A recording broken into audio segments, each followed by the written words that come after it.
میرے قریب والی سیٹ خالی پڑی تھی تو اس نے اشارہ کیا اپنے بیٹے کو کہ یہاں پہ بیٹھ جاؤ. 5-6 سال کا بیٹا ہے. اس نے مجھے دیکھا تو اپنی ماں سے لپٹ گیا اور یہ جملے کہے جو میں کہہ رہا ہوں, مجھے بہت یہاں پہ لگی, بہت درد ہوا تھا. اس نے کہا میں اس کے قریب نہیں بیٹھوں گا, یہ مجھے مار دے گا.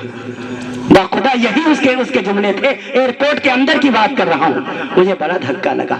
اب میں اپنی ماں سے لپٹنا ہے, اس کے پاس نہیں بیٹھوں گا, یہ مجھے مار دے گا. مجھے بڑا عجیب سا لگا. میں نے وہ سیٹ چھوڑ دی, دوسری طرف چلا گیا. اشارہ کیا بہن آپ اپنے بچے کو یہاں بٹھا دیں.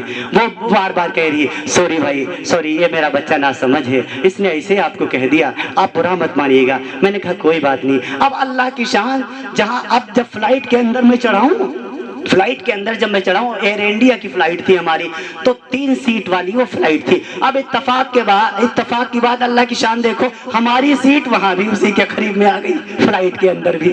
اب وہ بیچارہ کیا کرے. تو میں نے اس کو سمجھایا, میں نے کہا بہن اگر چاہو تو آپ سیٹ بدل سکتی ہو اور آپ اپنے بچے کو لے کر کے ادھر بیٹھ جائیں, میں ادھر بیٹھ جاتا ہوں.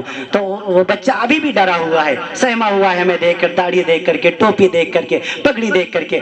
زہر بھر دیا گیا کہ ان کا کام داڑھی والوں کا, ٹوپی والوں کا مارنا اور مارنا ہی ہے. یہ ایک زہر بھرا گیا ان بچوں کے اندر. کس نے سمجھایا, انہیں کس نے بتایا؟ وہ تو کچھ جانتے بھی نہیں بیچارے, وہ تو معصوم سے ہیں, کون زہر گھول رہا ہے؟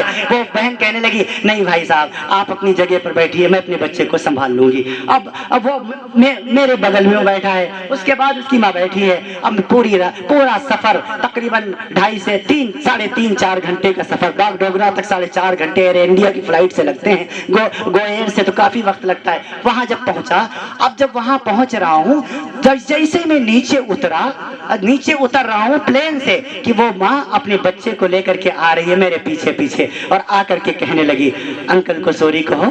تو وہ بچہ یوں نظریں اٹھاتا ہے اور مجھے دیکھتا ہے, کہتا ہے سوری انکل مجھ سے غلطی ہو گئی. میں نے کہا نہیں بیٹا سوری کیا ہوتا ہے؟ تو کہا نہیں آپ کے بارے میں جو ہم نے کہا تھا, اس نے اپنی توتلی زبان میں کہا 5-6 سال کی عمر کیا ہوتی ہے.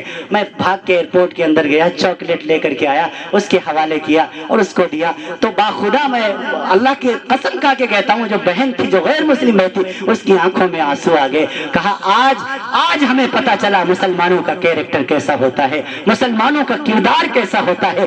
ایک ایسا جملہ کہا تھا میرے بیٹے نے, پھر بھی ساری راستے آپ اس کو سنبھالتے رہے, ساری راستے آپ میری خیریت معلوم کرتے رہے. مجھے پتا چلا, میں نے کہا اصل اسلام یہی ہے, اصل ایمان یہی ہے, اصل اسلام کی تعلیم یہی ہے. اسلام کا پیغام تو محبتوں کا بانٹنا ہے, اسلام تو نفرتوں کو مٹانے کی بات کرتا ہے.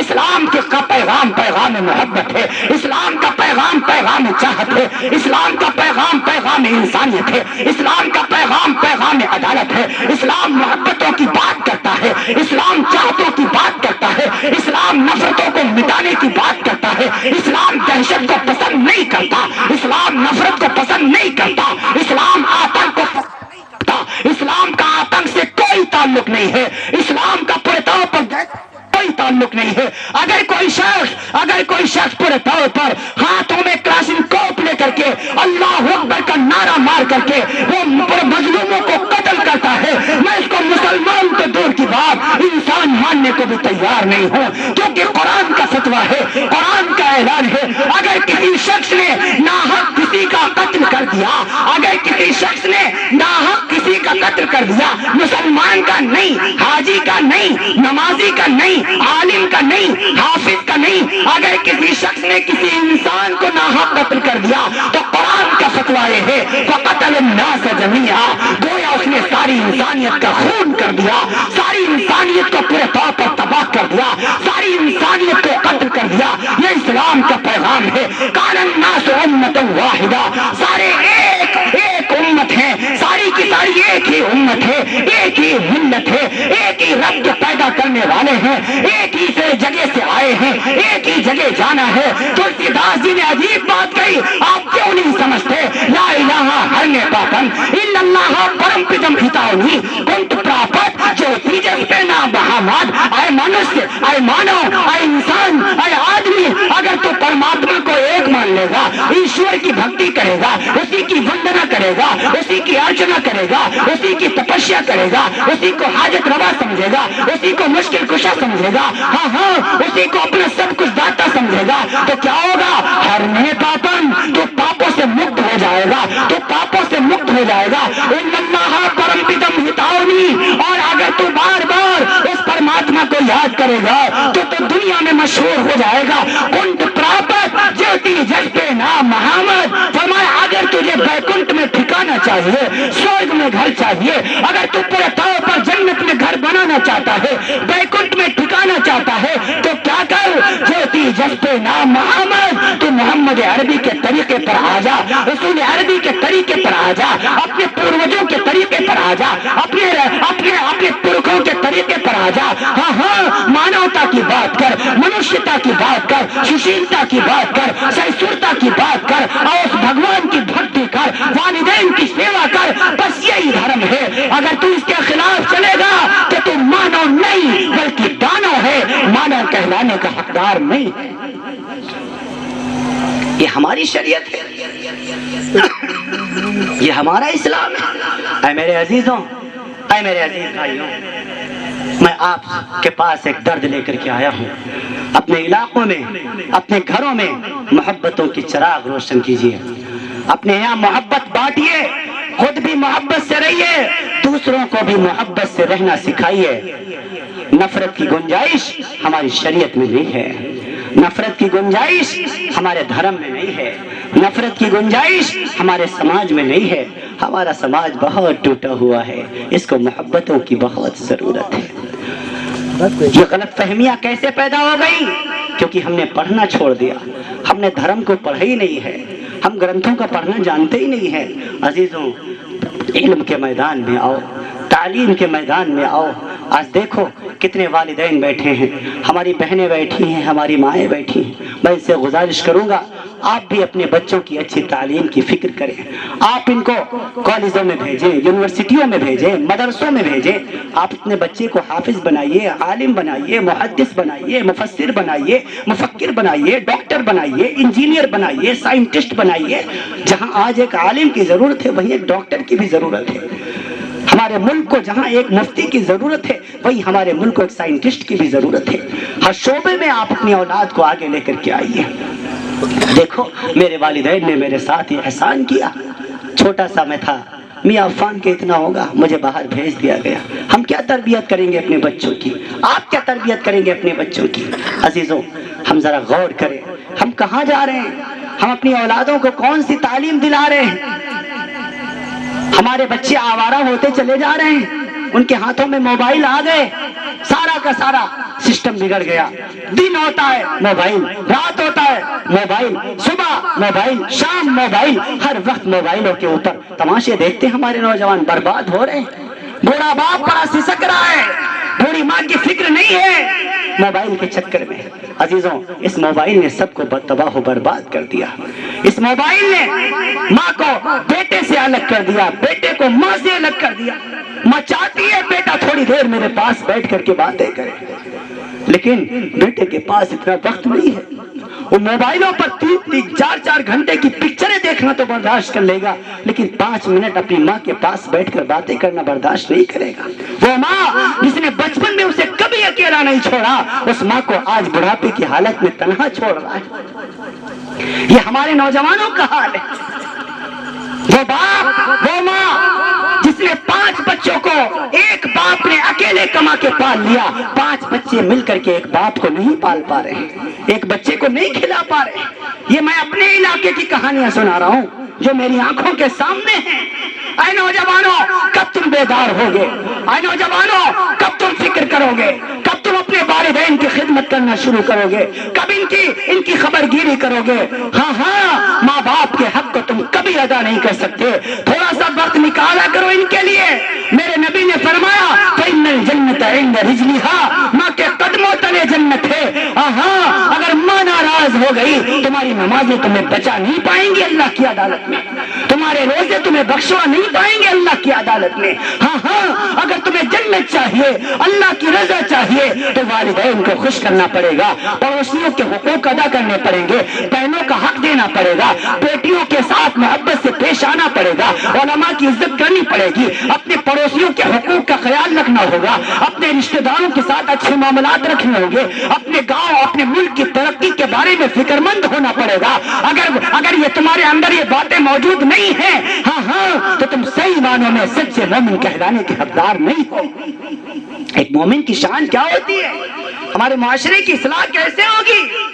آج سے 20 سال پہلے مجھے اپنا بچپن خوب یاد ہے, جب ہم سب چھوٹے تھے, ہمارے گھر کی دادیاں, ہمارے گھر کی نانیاں شام کے وقت, مغرب کے بعد, عشاء کے بعد پورے طور پر اپنے پوتوں کو, اپنے ناتیوں کو لے کر کے بیٹھ جایا کرتی تھی اور انہیں پریوں کی کہانی سنایا کرتی تھی. آج گھر کی دادی, گھر کی نانی ترستی ہے کاش کوئی پوتا میرے قریب آئے, مجھ سے پریوں کی کہانی سنے, مجھ سے راجا رانی کی کہانی سنے. یہ شوق کہاں چلا گیا؟ اس موبائل نے تباہ و برباد کر دیا. وہ بیچاری دادی پوتے کا انتظار کر رہی ہے اور پوتا موبائل پر گیم کھیل رہا ہے, کارٹون دیکھ رہا ہے, تماشے دیکھ رہا ہے. بتاؤ یہ محبتیں کہاں چلی گئی؟ باپ کا ڈر اولاد کے دل سے نکل گیا.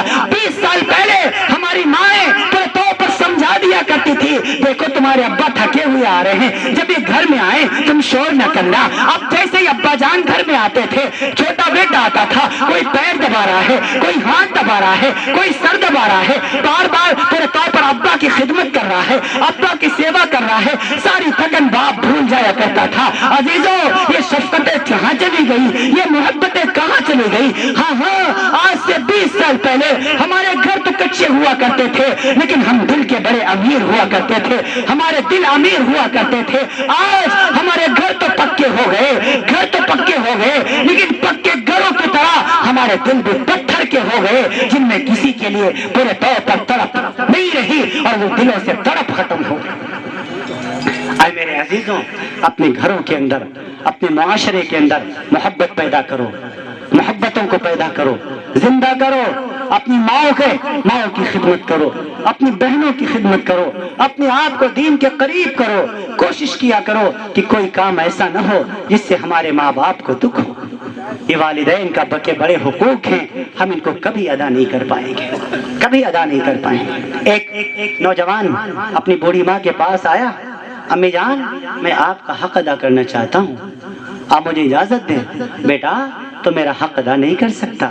نہیں اماں, میں حق ادا کروں گا, بتاؤ کیا کرنا ہوگا. ماں نے کہا حق ادا کر دو گے, کرنا چاہتے ہو. بھائی یہ چائے بند کر دو پلیز, تھوڑی دیر یہ رہنے دیجئے. چائے والوں نے بڑا پریشان کر رکھا ہے. اللہ تعالیٰ چائے والوں سے حفاظت فرمائے. میں عرض کر دوں آپ سے, ہاں ماں نے کیا کہا, بیٹا تو میرا حق ادا نہیں کر پائے گا. نہیں اماں, آپ مجھے اجازت دیجئے, میں آپ کا حق ادا کرنا چاہتا ہوں. میں نے کہا ایک شرط ہے. شرط کیا ہے؟ آج رات تو اپنی بیوی کے پاس نہیں رہے گا, بلکہ میرے پاس چارپائی پہ بیٹھا رہے گا, سوئے گا بھی نہیں, گرم کپڑے بھی نہیں پہنے گا, اور جو تیری ماں کہے گی وہی تجھے کرنا پڑے گا. بیٹے نے کہا بس اتنی بات؟ بس ٹھیک ہے. وہ تیار ہو گیا, اپنی بیوی کے پاس آیا, کہنے لگا سنتی ہو آج میں اپنی اماں کے پاس بیٹھنا چاہتا ہوں. کیوں, کیا مجھ سے آپ ناراض ہیں؟ فرمائے نہیں میں ناراض تو نہیں ہوں, میں اپنے ماں کے حق کو دنیا میں ادا کرنا چاہتا ہوں. اور ماں نے شرط لگائی ہے کہ آج رات تو میرے پاس بیٹھے گا, بیوی کے پاس نہیں جائے گا. بیوی نے اجازت دے دی. عشاء کی نماز پڑھ کے بیٹا اپنی ماں کی چارپائی پہ بیٹھ گیا. ماں نے کہا شرط یہ بھی ہے, سردی ہے لیکن تو لحاف نہیں اوڑھے گا, سردی ہے لیکن تو گرم کپڑے نہیں پہنے گا. اماں ٹھیک ہے نہیں پہنوں گا. بیٹا بیٹھ گیا. رات کے 10-11 بجے ماں نے اپنے بیٹے سے کہا بیٹا مجھے پانی چاہیے, پانی لے کر کے آ. بیٹا گیا, ایک گلاس میں پانی لے کر کے آیا. ماں نے تھوڑا سا پانی پی لیا, پھر تھوڑا سا سرہانے رکھ دیا. پھر تھوڑی دیر کے بعد ماں لیٹ گئی. بیٹا بیٹھا ہوا ہے. اب آدھی رات ہو گئی, بیٹا اونگنے لگ گیا. ماں نے جگایا, بیٹا سو رہا ہے کیا, تجھے میرا حق ادا نہیں کرنا؟ ہاں اماں ادا کرنا ہے نا, تو اٹھ جا میرے لیے پانی لے کر کے آ. اماں ابھی تو پانی پیا تھا, آپ نے کہا تو نے وعدہ کیا ہے کچھ نہیں کہے گا. ہاں کچھ نہیں کہوں گا، اماں لے کر کے آ رہا ہوں۔ بیٹا پھر سے گلاس میں پانی لے کر کے آیا، ماں نے پانی تھوڑا سا پیا اور جہاں پر بیٹا بیٹھا ہوا تھا اس کی چارپائی پر بستر پہ پانی ڈال دیا۔ بیٹا کہنے لگا اماں آپ نے میرا بستر گیلا کر دیا، کہا تجھے میرا حق ادا نہیں کرنا ہے، تو نے وعدہ کیا ہے کچھ نہیں کہے گا۔ ہاں ہاں اماں کچھ نہیں کہوں گا۔ گیلے بستر پر بیٹا بیٹھ جاتا ہے۔ پھر تو اب آپ آدھی رات سے زیادہ وقت ہو گیا، صبح ہونے کو ہے، بچہ اونگنے لگ گیا، ٹھٹر رہا ہے، جاڑے کی وجہ سے تڑپ رہا ہے۔ ماں نے پھر کہا بیٹا اٹھ، سو رہا ہے کیا؟ بیٹا اٹھ گیا، جا میرے لیے پانی لے کر کیا۔ اماں بار بار تو پانی مانگتی ہے، کیا کرے گی پانی؟ تو پورا پانی پیتی بھی نہیں۔ کہا تجھے حق ادا نہیں کرنا ہے؟ فرمایا ہاں ادا کرنا ہے نا، تو پھر جا میرے لیے پانی لے کر کے آ۔ پانی لینے کے لیے گیا، اس بار ماں نے تھوڑا سا پانی پیا اور جو باقی بچا تھا وہ بیٹے کے اوپر ڈال دیا، کپڑوں پہ ڈال دیا۔ ویسے بھی سردی تھی، ویسے بھی گرم کپڑے نہیں پہنے تھے۔ بیٹا ٹھٹرنے لگ گیا اور بیٹا بھڑک گیا، کہنے لگا ماں تو پاگل ہو گئی ہے، میری بیوی صحیح کہتی ہے کہ تو پاگل ہو گئی ہے، تیرا دماغ کام نہیں کر رہا، تو اپنے بیٹے کے کپڑوں کو گیلا کرتی ہے، کہیں اس کے بیٹھنے کی جگہ کو گیلا کرتی ہے۔ نہ مسکرائی، کہا بیٹا تو بھول گیا وہ دن جب بچپن میں تو چھوٹا تھا، سردی کا موسم ہوا کرتا تھا، بستر گرم لحاظ میں تجھے میں لٹاتی تھی، تو پیشاب کر دیا کرتا تھا، پتہ نہیں کتنی مرتبہ تو نے میرے کپڑوں کو گیلا کیا۔ بیٹا کبھی میں نے تجھے پاگل نہیں کہا، بیٹا جب تو رات میں پیشاب کر دیتا تھا، سردی کا موسم ہوتا تھا، میں تجھے اپنی سینے پر لٹا لیا کرتی تھی، خود گیلے میں لیٹ جایا کرتی تھی تاکہ میرے بیٹے کو سردی نہ لگے۔ بیٹا رات کو بخار تجھے آتا تھا، بیمار ہم دونوں ہو جایا کرتے تھے۔ بیٹا جس دن سے تو گھر میں پیدا ہوا ہم دونوں نے اپنے لیے جینا چھوڑ دیا، تیرے لیے جیتے تھے۔ بیٹا چھوٹا تو تھا، تجھے بازار میں لے کر کے جاتے تھے، تیرے ابا کے پاس پیسے نہیں ہوتے تھے تو کھلونے پر ہاتھ رکھ دیتا تھا، تیرے ابا ادھار کھلونے لے کر تجھے دے دیا کرتے تھے، جس کپڑے کی تو نے خواہش کی تجھے کپڑے دیے گئے، جس کھلونے کی تو نے خواہش کی تجھے کھلونے دیے گئے، ساری آرزویں تیری پوری کی گئی، ساری خواہشیں تیری پوری کی گئی۔ بیٹا میں نے تو تجھے کبھی پاگل نہیں کہا، بلکہ میں تو تجھے اپنے سینے سے لگائے پھرتی تھی، یہ میرا چاند ہے، یہ میرا لال ہے۔ ہاں ہاں کپتانی کتنی مرتبہ سردیوں کے موسم میں تو نے مجھے گیلا کیا، میں نے تجھے ایک مرتبہ بھی پاگل نہیں کہا، اور میں نے تجھے صرف ایک بار گیلا کیا ہے، تو نے اپنی ماں کو ہی پاگل کہہ دیا۔ بیٹا کیا یہی انصاف ہوتا ہے؟ بیٹا رونے لگ گیا، ماں کے قدموں میں بیٹھ گیا، امی جان آپ کا حق ہم کبھی ادا نہیں کر سکتے، واقعی ماں باپ کا حق کوئی ادا نہیں کر سکتا، یہ مائی ہے جو بچپن میں بچے کو پورے طور پر کھلاتی ہے پلاتی ہے، یہی ماں ہی تو ہے جس نے 9 مہینے پیٹ میں رکھا۔ ہاں ہاں کتنی مرتبہ درد ہوتا ہے۔ میرے نبی سے پوچھا گیا یا رسول اللہ ہم پر سب سے زیادہ کس کا حق؟ فرمایا امی کا، تیری ماں کا۔ فرمایا اس کے بعد کا امی کا، تیری ماں کا۔ فرمایا اس کے بعد کا امی کا، تیری ماں کا۔ چوتھی بار پھر پوچھا اس کے بعد، میرے نبی نے فرمایا ابو کا۔ ماں کا حق باپ کے مقابلے میں 3 درجے زیادہ بتایا ہے۔ میرے نبی سے پوچھا صحابہ نے یا رسول اللہ ماں کا مقام 3 مرتبہ 3 زیادہ کیوں، 3 مرتبہ 3 گنا زیادہ کیوں؟ میرے نبی نے فرمایا ماں پر کچھ ایام ایسے گزرتے ہیں، ماں پر کچھ لمحے ایسے گزرتے ہیں جس میں ابا کا کوئی رول نہیں ہوتا، صرف ماں ہی اکیلی بیچاری جھیلتی ہے، ماں ہی ہے جو 9 مہینے حمل کی شعبتیں برداشت کرتی ہے۔ ابا تو پڑے سوئے ہوئے ہیں، ماں کے پیٹ میں درد ہو رہا ہے، ڈاکٹر نے کہہ دیا تجھے یہ چیز نہیں کھانی ہے، ماں کو بڑی پسند ہے، ڈاکٹر نے کہا تجھے نہیں کھانی ہے، تیرے بچے کو نقصان پہنچے گا، ماں نے وہ چیز کھانی چھوڑ دی۔ ڈاکٹر نے کہہ دیا تجھے اس کروٹ نہیں لیٹنا ہے، ماں بیچاری اس کروٹ لیٹنا چھوڑ دیتی ہے۔ ابا تو پڑا سویا ہوا ہے، اس بیچاری کے پیٹ میں درد ہو رہا ہے، راتوں کو نیند نہیں آتی، کروٹیں بدلتی ہے، کبھی آنگن میں ٹہلتی ہے، کبھی چھت کے اوپر جاتی ہے، کبھی ستاروں سے باتیں کرتی ہے، کبھی چاند کو نہارتی ہے، ابا کو کوئی پرواہ نہیں ہوتی۔ قرآن کہتا وَحَنًا عَلَىٰ وَحْنُ وَحَنًا عَلَىٰ وَحْنُ، بوجھ پر بوجھ اٹھاتی ہے تیری ماں، بوجھ پر بوجھ اٹھاتی ہے تیری ماں۔ ہے کوئی طاقتور مرد بارابنکی ضلع کے اندر جو ایک 4 کلو 2 کلو کا پتھر اپنے پیٹ پر 9 مہینے باندھ کے دکھائے؟ ہے کوئی طاقتور مرد کی بات 2 مہینے نہیں باندھ سکتا، 2 مہینے تو دور کی بات 2 دن نہیں باندھ سکتا، 2 گھنٹے باندھ کے نہیں چل سکتا۔ یہ ماں ہے جو 9 مہینے حمل کی شوبتیں برداشت کرتی ہے۔ جب بچہ پیدائش کا وقت قریب ہوتا ہے، جان نکلنے کی بازی ہوتی ہے، بے ہوشی طاری ہو گئی، یہ ماں بے ہوش ہو گئی، بچے کی پیدائش ہوئی، جیسے ہی ماں ہوش میں آئی اپنے بارے میں نہیں پوچھتی بلکہ پوچھتی ہے میرا بچہ کیسا ہے، میری بچی کیسی ہے۔ وہ بچہ گندگی میں لت پت ہوتا ہے، ماں کی ممتا تڑپ جاتی ہے، اس گندے بچے کو بھی اپنے سینے سے لپٹا لیا کرتی ہے، پھر 2 سال تک اپنا خون دودھ کی شکل میں پلاتی ہے ماں۔ ہاں گندگی صاف کرتی ہے ماں، غلاظت صاف کرتی ہے ماں، خود تو نہیں کھاتی، اپنے بچے کو لقمہ بنا کر کھلاتی ہے ماں۔ بخار بچے کو آتا ہے، بیمار مائیں ہو جاتی ہیں، کتنی راتیں باپ اور ماں گزار دیا کرتے ہیں بچے کے فراق کے اندر۔ اسی لیے میں کہا کرتا ہوں جس دن سے گھر میں اولاد پیدا ہوتی ہے ماں باپ اپنے لیے جینا چھوڑ دیتے ہیں، اولاد کے لیے جینا شروع کر دیتے ہیں۔ اے نوجوانوں تمہیں شرم نہیں آتی؟ یہی ماں جب بوڑھی ہو گئی، یہی باپ جب بوڑھا ہو گیا، اب جب اس کو ضرورت ہے تمہاری تو تم اس کو باہر برآمدے میں ڈال دیتے ہو۔ کیا تم نہیں جانتے اللہ دیکھ رہا ہے؟ کیا نہیں جانتے اللہ معاف نہیں کرے گا؟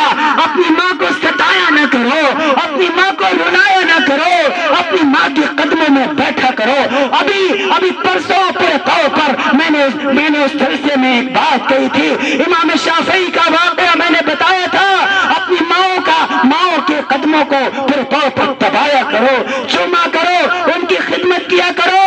ہاں عید کا موقع آتا ہے، جہاں آپ اپنی بیوی کو شاپنگ کرانے لے کے جاتے ہو، اپنی بیٹی کو شاپنگ کرانے لے کے جاتے ہو، اپنی بوڑھی ماں کو بھی ساتھ لے کے جایا کرو اور کہا کرو اماں جان ہمیں یاد ہے جب ہم چھوٹے تھے عید کے موقع پر آپ ہمیں اسی بازار میں لایا کرتی تھی۔ ہاں آپ کے پاس پیسے نہیں ہوتے تھے لیکن پھر بھی آپ مجھے کپڑے ادھار خرید کے دیا کرتے تھے۔ امی جان اب آج آپ کا بیٹا بڑا ہو گیا ہے، آج پسند آپ کی ہوگی، پیسے آپ کے بیٹے کے ہوں گے۔ امی جان اپنی مرضی کا سوٹ خرید لیجئے، اپنی مرضی کا دوپٹہ خرید لیجئے، اپنی مرضی کا کپڑا خرید لیجئے، کبھی کبھی بوڑھے باپ کو لے کر کے بھی جایا کرو۔ ابا جان آج اس بازار میں آپ کا بیٹا چاہتا ہے آپ اپنی پسند کا کپڑا خریدیں، آپ اپنی پسند کا کرتا خریدیں، آپ اپنی پسند کی لنگی خریدیں، آپ اپنی پسند کی ٹوپی خریدیں۔ اللہ کی ذات کی قسم باپ کا دل تمہیں دعائیں دے گا، ماں کا کلیجہ تمہیں دعائیں دے گا۔ ہاں اگر تم نے ایسا نہیں کیا تو خوب یاد رکھو کل کو تمہاری بھی شادی ہونے والی ہے، تم بھی جوان ہونے والے ہو، تمہارے گھر میں بھی اولاد پیدا ہونے والی ہے، پھر وہی اولاد تمہارے ساتھ وہی سلوک کرے گی جیسا تم اپنے ماں باپ کے ساتھ کیا کرتے تھے۔ اے لوگوں، اے نوجوانوں، ماں کو رلایا نہ کرو۔ میرے نبی نے فرمایا ماں کے قدموں تلے جنت ہے، سرو تیرتھ مئی ماتا، سرو دیو میا پتا، ماترم پترم تسمات سروتنین پوجے۔ تمام تیرتھوں سے زیادہ پوتر استھان تیرے ماتا جی کے چرن ہیں، سرو دیو میا پتا، تمام دیوتاؤں سے بڑھ کر تجھ پر تیرے باپ کا حق ہے۔ ماترم پترم تسمات سروتنین پوجے۔ اپنے ماں باپ کی سیوا کر لے، سمجھ لے تو نے پنیہ کما لیا، سورگ میں گھر بنا لیا۔ اے لوگوں ماں کی خدمت کرو۔ میرے پاس ماں نہیں ہے، میں ہر جلسے میں رہتا ہوں، ہر جلسے میں اپنا دکھڑا سناتا ہوں، کاش میری ماں واپس آ جاتی، کاش کوئی بیٹا کہنے والا مجھے مل جاتا۔ میں نے باپ کو بھی کھو دیا، ماں کو بھی کھو دیا۔ باپ تو 10 سال پہلے ہی چلا گیا تھا، ابھی 1 سال پہلے میری ماں بھی چلی گئی۔ 12 جون 2022 کو میری ماں دار مفارقت دے کر کے چلی گئی۔ ہاں نوجوانوں اکثر میں جلسوں میں اپنی کہانی سنایا کرتا ہوں. جب میں گھر سے نکلتا تھا میری ماں میرا بیٹا مجھ سے فرمائش کرتا ابو جان میرے لیے یہ کھلونے لے کر کے آنا. میں باہری صوبوں میں جاتا میری بیوی کہتی میرے لیے سوٹ لے کر کے آتا. لیکن میری ماں کے ہاتھ دعا کے لیے اٹھ جاتے اللہ میرے بچے کو سلامت واپس لے کر کے آنا. یہ ماں ہوتی ہے دعا دینے والی ماں اب میرے پاس نہیں ہے. جب گھر جاتا تھا فون کر دیتا تھا امی جان آج گھر آ رہا ہوں آج گھر آؤں گا. گھر کے سارے لوگ سو جاتے تھے. بیٹا سو جاتا بیوی سو جاتی بھابھی صاحبہ سو جاتی بھائی بھتیجیاں سو جاتے. لیکن بوڑھی ماں کی بوڑھی آنکھیں جاگا کرتی تھی اپنے بیٹے کا انتظار کیا کرتی تھی. جیسے میں دروازہ کھٹکھٹاتا رات کے 2 بجے ہو یا 3 بجے ہو بوڑھی ماں فوراً دروازہ کھولتی. سب سے پہلے میرے سر پر شفقت سے ہاتھ رکھتی. باہر سے میں آتا بیوی کی نظر تو جیب پر ہوتی لیکن ماں کی نظر پیٹ پر ہوتی. میرا بیٹا بھوکا ہوگا میرے لال نے کچھ کھایا نہیں ہوگا. ہاں یہ ماں ہوتی ہے. میری ماں سر پر شفقت سے ہاتھ رکھتی. بوڑھی تھی میری ماں کمزور تھی میری ماں تقریباً 82 سال کی عمر تھی. باوجود بڑھاپے کے میری ماں کے بوڑھے قدم کچن کی طرف چل پڑا کرتے تھے. وہ میرے لیے چائے بنایا کرتی تھی اپنے کانپتے ہوئے ہاتھوں سے کپ بنا کر میری طرف بڑھایا کرتی تھی. میری اہلیہ کہتی امی جان میں بناتی ہوں نا. میری بھابھی کہتی امی جان میں بناتی ہوں نا.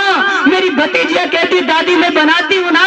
میری ماں کہتی نہیں میرا بیٹا بہت دور سے آیا ہے میرا دل کرتا ہے آج اپنے بیٹے کو میں اپنے ہاتھوں سے چائے بنا کے پلاؤں.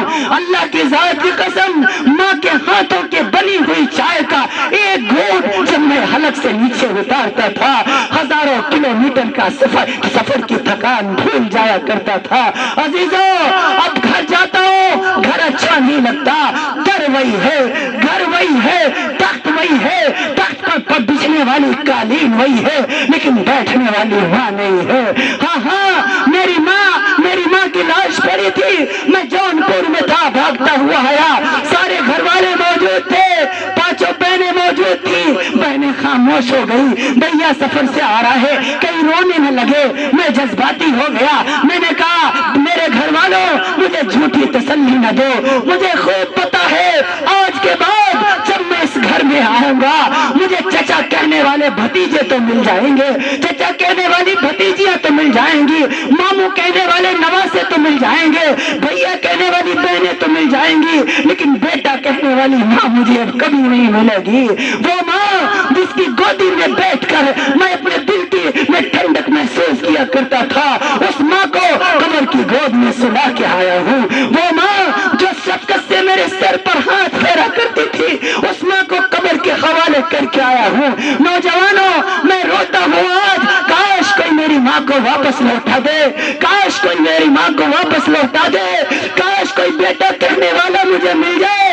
آج سب بھائی کہنے والے حضرت کہنے والے علامہ کہنے والے بہت ملتے ہیں لیکن بیٹا کہنے والی ماں اب ہمارے پاس نہیں ہے. نوجوانوں یہ وقت آنے سے پہلے اپنی ماں کی قدر کرو. جب یہ وقت آئے گا پھر دوبارہ تمہیں تمہاری ماں کبھی نہیں مل پائے گی. تم مجھ بد نصیب کی طرح ایسے ہی روتے پھرو گے جیسے میں رو رہا ہوں. ہاں اب لفظ بیٹا سننے کو کان ترستے ہیں. کاش میری ماں زندہ ہوتی میں اس کی کچھ خدمت کرتا. کاش میرا باپ زندہ ہوتا میں اس کی کچھ خدمت کرتا. باپ کی تو بالکل خدمت نہیں کر پایا. 2009 میں میری فراغت ہوئی. 2013 میں والد صاحب کا انتقال ہو گیا. ہاں میں تو باہر ہی ہمیشہ رہا. ماں 10 سال تک میرے پاس رہی. کاش میرا باپ ہوتا.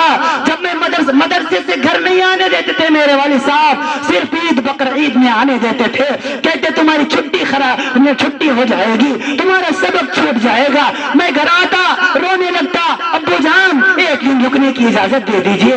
میرے والد صاحب کہتے نہیں بیٹا گھر میں رکو گے تمہارا 1 دن کا سبق چھوٹ جائے گا. ہاں میں نے ایک مرتبہ امی سے کہا ابو جان سے کہہ دیجئے 1 دن رک لینے دے. میری ماں نے سفارش کی.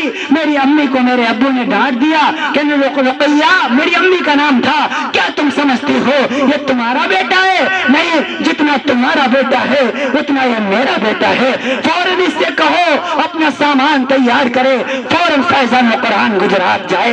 میں اس وقت موقوف علیہ کا طالب علم تھا، میں روتا ہوا جب چلنے لگا، میں نے پہلی مرتبہ اپنے والد کی آنکھوں میں آنسو دیکھے۔ انہیں بھی پتا تھا 1 سال کے بعد اب بیٹا گھر کو آئے گا، بہنیں بھی رو رہی ہیں 1 سال کے بعد بھائی اب گھر کو آئے گا۔ جب میں جذباتی ہو گیا، امی سے نپٹ گیا، امی جان ایک رات رک لینے دیجئے۔ میرے والد میرے قریب آئے، سر پر شفقت سے ہاتھ رکھا اور چند جملے کہے، وہ جملے میں تمہیں سنانا چاہتا ہوں۔ میرے والد صاحب کہنے لگے، بیٹا آج تو ایک باپ کو قربان کر دے، ایک ماں کو چھوڑ دے، آج 5 بہنوں کو چھوڑ دے، 2 بھائیوں کو چھوڑ دے، میری آنکھ دیکھ رہی ہے ایک دن آئے گا